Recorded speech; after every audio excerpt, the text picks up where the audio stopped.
بسم اللہ الرحمن الرحیم۔ حلوہ برانڈ کپڑے کی کہانی اصل میں ہے کیا؟ ہاں جی، کل سے حلوہ پڑھ کے تک تو نہیں گئے، مولویوں پہ فتوے بھی لگا لیے ہوں گے۔ چلو اس پہ تھوڑی سی بات کرتے ہیں۔ سوشل میڈیا پہ کل سے میں نے جتنی بھی پوسٹیں دیکھی ہیں وہ اس خاتون کی حمایت میں ہیں، سوائے ایک پوسٹ کے جو ابھی میری نظر سے گزری اور اسی نے مجھے لکھنے پہ ابھارا۔ ان بے شمار پوسٹوں میں اس نام نہاد مسلمان کے ساتھ ساتھ اور بھی نام نہاد مسلمانوں کو لتاڑا گیا، بلکہ کئیوں نے تو اس قوم کو بھی آڑے ہاتھوں لیا۔ تو آپ اور ہم کہاں سے آئے ہیں؟ چلو مان لیا وہ ان پڑھ، جاہل، اعلیٰ بلا جو بھی تھے۔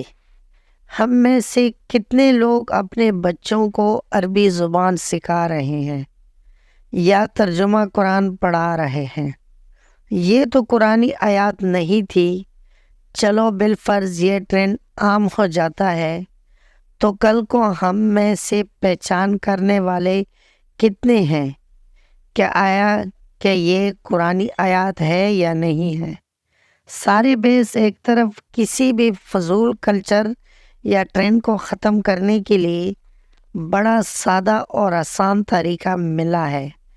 قوم کو یا جاہل قوم کو کہلے، اگر ایسے دو چار جاہل اس وقت بھی ہوتے جب پاکستان میں مخلوط نظام تعلیم کی بنیاد رکھی جا رہی تھی تو سونے پہ سہاگا ہو جاتا، اور یونیورسٹی اور کالج میں بھی جب پہلی خاتون نے دوپٹہ گردن میں ڈالا تھا تب بھی دو چار جاہل وہاں موجود ہوتے تو کیا ہی بات تھی۔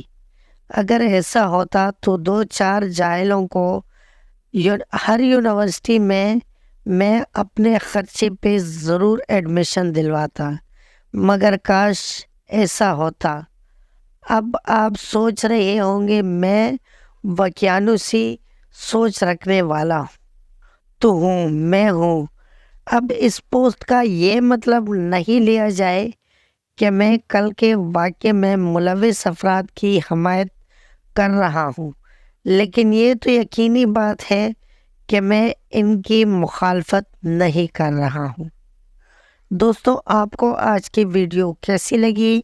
امید ہے کہ ویڈیو پسند آئی ہوگی۔